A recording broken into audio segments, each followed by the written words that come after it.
जय हिंद। गवर्नमेंट ने जो एक्शन लिया है नेशनल रिक्रूटमेंट एजेंसी, अब ये क्या होगा और कौन सा अब आपसे टेस्ट लिया जाएगा जॉब से पहले, जिसे हम लोग कॉमन एलिजिबिलिटी टेस्ट सीईटी कहेंगे। समझिए ध्यान से। पहला तो इसमें जितने डाउट्स हैं उसको हम क्लियर कर देते हैं। देखिए, जो एजेंसी एग्जाम लेगी तो एजेंसी की जिम्मेदारी होती है फॉर्म भरवाना या फिर आपसे एडमिट कार्ड आपको जारी करना, आपके सेंटर्स को देखना, वहाँ नकल हो रहा है कि नहीं इसको रोकना, फिर आपके रिजल्ट्स को देखना। ये काफी लंबा प्रोसेस होता है एक एजेंसी के लिए। सोचिए, बहुत लंबा काम होता है। तो ये सारा काम अब पहले क्या था कि एसएससी देखती थी और रेलवे अपना देखती थी और बैंकिंग के लिए आईबीपीएस एक संस्था थी वो अपना देखती थी। अभी क्या किया गया है कि एक कॉमन कर दिया कि भाई हम सबका हम देखेंगे, नेशनल रिक्रूटमेंट एजेंसी यही देखेगी। और ये जो है जो एग्जाम लेगी उस एग्जाम का नाम रहेगा, जो क्वेश्चन का एग्जाम आएगा उस एग्जाम का नाम रहेगा कॉमन एलिजिबिलिटी टेस्ट यानी सीईटी। यानी जो जितनी व्यवस्था करेगी वो व्यवस्था का नाम रहेगा आपका एनआरए यानी नेशनल रिक्रूटमेंट एजेंसी। और जो आप एग्जाम देने जाएंगे उस एग्जाम को कहेंगे सीईटी। अभी आप एग्जाम देने जाते थे तो क्या कहते थे, रेलवे का जा रहे हैं, एनटीपीसी का देने, कहां भाई आईबीपीएस, पीओ, क्लर्क, एसएससी। अब नहीं, सीजीएल, एलडीसी। अब आप कहां जा रहे हैं, सीईटी का एग्जाम देने। तो समझते हैं कि क्या ये अच्छा है या इसमें क्या अच्छाइयां या क्या कमियां हो सकती हैं और इसमें क्या सुधार किया जाना चाहिए। आपके मन में जो डाउट्स हैं उसको आपको पॉइंट टू पॉइंट लिख दिए हैं। देखिए, सबसे पहले कि ये लागू कब से होगा, तो 2020 से लागू नहीं होगा। तो कुछ लोग कह रहे हैं 2020 से लागू नहीं है। भाई 2020 में बचा क्या, जनवरी, फरवरी, मार्च, लॉकडाउन,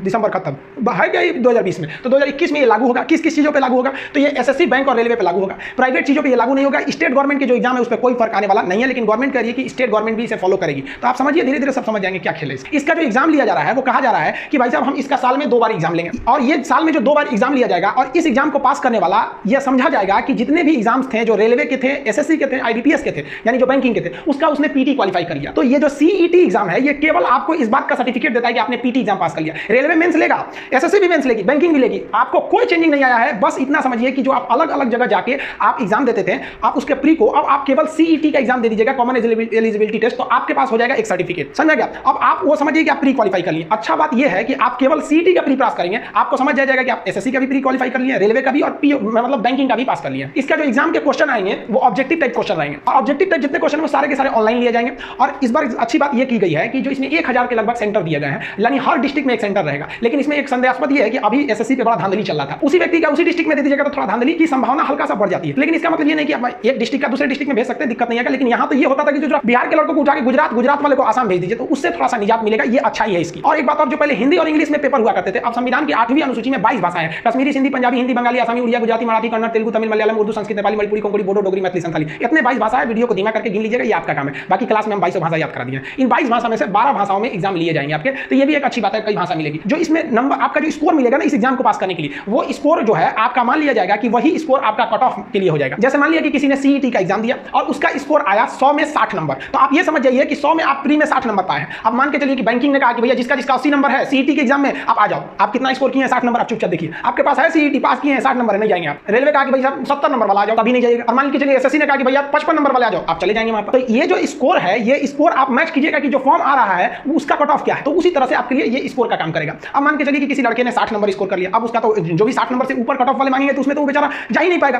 तो इसका जो स्कोर कार्ड है उसकी वैलिडिटी कितने साल है, 3 साल है। तो 3 साल तक वो 60 नंबर लेके घूमते रहेगा, तो उसको बेचारा तक आधी नौकरी ऐसी खत्म हो जाएगी उसके लिए, तो एलिजिबल ही नहीं हो पाएगा नंबर कम होने की वजह से। इसलिए कहा गया कि भाई आपके पास चांसेस अनलिमिटेड है, आप अपने एज लिमिट में जितनी बार चाहें आप सीईटी का एग्जाम दे दीजिए। तो मान लिया कि उसका जो स्कोर था 60 नंबर, वो अगली बार फिर बैठ जाएगा।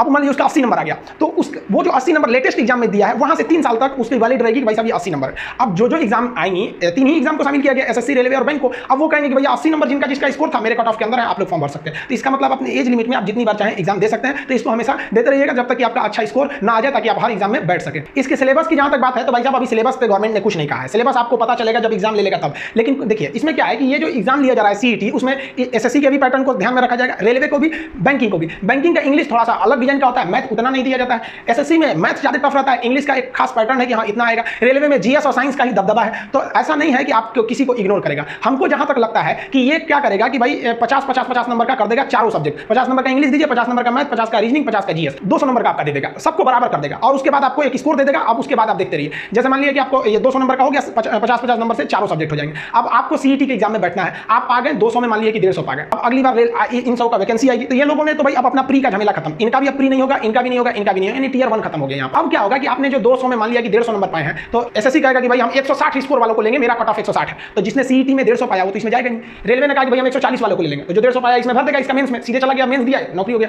आईबीपीएस ने कहा कि भाई हम 150 वालों को ले लेंगे, तो वो भी चला जाएगा 150 वाले में। तो आप ये समझिए कि आप सीईटी का जो एग्जाम दे रहे हैं वो एग्जाम हर एक एग्जाम के लिए एक कॉमन प्री एग्जाम है। अब इसमें एक और समस्या, जैसे देखिए एसएससी को देखिए, तो ये एमटीएस का एग्जाम लेती है वो 10th लेवल पर, एलडीसी का लेती है 12th लेवल पर, और जो ग्रेजुएशन लेवल पर सीजीएल लेती है। तो क्या आपको लगता है कि एक ही सीईटी के एग्जाम से आप एमटीएस, एलडीसी सबको क्वालिफाई कराएंगे? नहीं। रेलवे में भी बहुत से जॉब है जो 10th 10th पे हैं, कुछ इंटर पे हैं, कुछ ग्रेजुएशन पे है, कुछ टेक्निकल वाले हैं कि भाई ये ITI वाले ही भरेंगे, जेई वाले के लिए तो फिर वो टेक्निकल चाहिए आपको, डिप्लोमा या बीटेक वगैरह। इसमें भी है भाई, जब आप इंटर पे भी भर सकते हैं, ग्रेजुएशन पे भी भर सकते हैं, बैंकिंग के जॉब को, जैसे PO वगैरह के लिए क्या चाहिए, ग्रेजुएशन।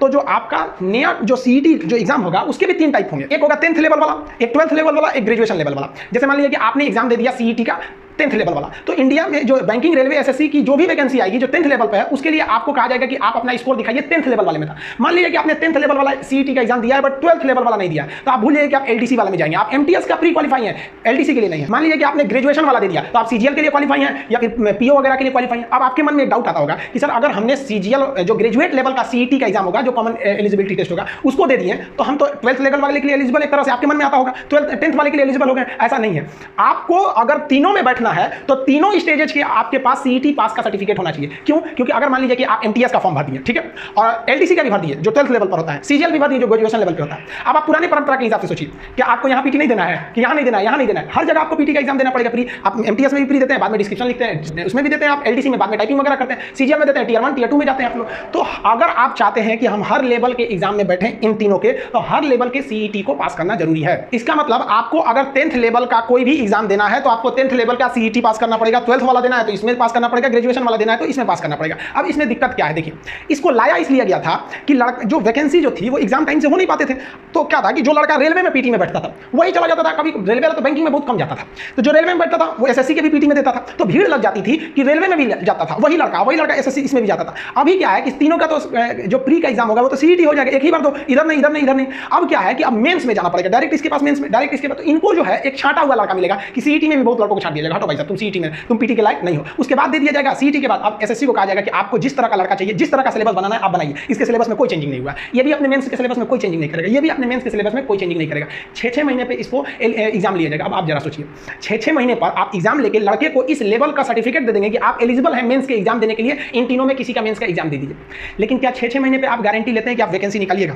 हम कह दें कि 6-6 महीने पे हॉस्पिटल बनेंगे, लेकिन 6-6 महीने पे डॉक्टर नहीं आएंगे, मतलब क्या काम का हॉस्पिटल? तो हम क्या करेंगे CET का हर 6-6 महीने का सर्टिफिकेट लेके, जबकि ये फिक्स नहीं है कि हर 6-6 महीने पे आपको वैकेंसी निकालेंगे कि नहीं। तब यही हाल होगा आज से 10 साल बाद कि जो भीड़ आपको PT में देखने को मिलती थी अब प्री में भीड़ देखने को नहीं मिलेगा। आप वैकेंसी लाएंगे एक बार 5 साल में, अब 5 साल के बीच में आप 10 बार CET का एग्जाम ले लेंगे, तो यहां से खूब ज्यादा लड़का बटोरा जाएगा, एक बार उमड़ जाएगा मेंस में लेके। तो अगर वैकेंसी नहीं आई ना तो इसका कोई फायदा नहीं बनेगा, लेकिन 6-6 महीने पे वैकेंसी आ जाए ना तो ये बहुत ही बेहतरीन होगा स्टूडेंट्स के लिए। सिलेबस को लेकर आप टेंशन नहीं लीजिएगा, आप अपनी पढ़ाई पर ध्यान दीजिएगा। ये नियम कल ना गवर्नमेंट ने बनाया था, आप 15 अगस्त को मेरा वीडियो देखिएगा, उसमें भी हम आपको बताते हैं कि हम किसी भी चीज का एप्लीकेशन पे पढ़ाएंगे तो हम किसी भी चीज की तैयारी नहीं कराएंगे। हम ही नहीं कहेंगे कि आप स्पेशली SSC करिए या रेलवे करिए, हम आपको GS पढ़ा देंगे। अब आपका मन आप SSC में जाइए, रेलवे में जाइए, कहीं भी जाइए, आपको जीरो से हीरो लेवल में कहीं भी GS में प्रॉब्लम नहीं आएगा। और आज से भी समझिए भाई, पढ़ाई ऐसे कीजिए, एग्जाम को ध्यान में रख के नहीं करिए, सिलेबस ध्यान में रखिए कि हम इंग्लिश पढ़ रहे हैं तो इंग्लिश के हिसाब कहीं से भी नहीं फंसना चाहिए, मैथ पढ़ रहे हैं तो नहीं फंसना चाहिए, GS पढ़ रहे हैं तो हमारा GS है, हम बाकी सब्जेक्ट में इंटरफेयर नहीं करें, लेकिन हम आपको एक मार्गदर्शन के लिए करें कि आप सब्जेक्ट पे ध्यान दिया कीजिए। ये नहीं कि भाई अभी कोई वैकेंसी है कूद जाओ उसमें, उसके हिसाब से पढ़ने लगो। आप अपना सिलेबस को मेंटेन करते रहिएगा, कहीं कोई प्रॉब्लम आने वाला नहीं है। ये बहुत बड़ा चीज नहीं है, ऐसे देखने में लग रहा है कि एक तरह से कहिए तो LDC का जो प्री है ना उसी तरह से इसके प्री को